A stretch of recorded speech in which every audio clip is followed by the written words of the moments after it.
তুমি বিবাহিত মেয়ে জেনেও একটি অবিবাহিত ছেলে তোমাকে তার মিষ্টি কথার ছলে পাগল করে। তোমার ওইটা দেখার জন্য সে বায়না ধরেছে তুমি দিনে দেখাবে না, তুমি রাতে দেখাবে, সেই জন্য দিন পাল্টে দিচ্ছ। আর সেই অবিবাহিত ছেলেটিও মেনে নিতেছে, আচ্ছা ঠিক আছে রাতেই দেখব, কারণ ছেলেটি জানে ধৈর্যের ফল মিষ্টি হয়।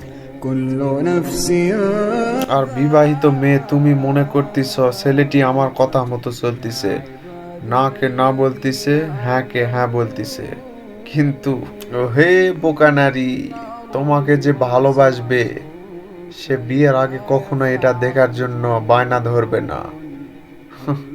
বিয়ের আগে ওইটা দেখার জন্য সময়ের অপেক্ষায়ও থাকবে না।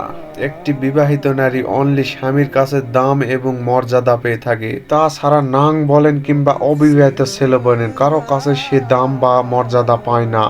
এটাই বাস্তব। এই ভিডিওটি টার্গেট করে বলা হয়েছে। ধন্যবাদ।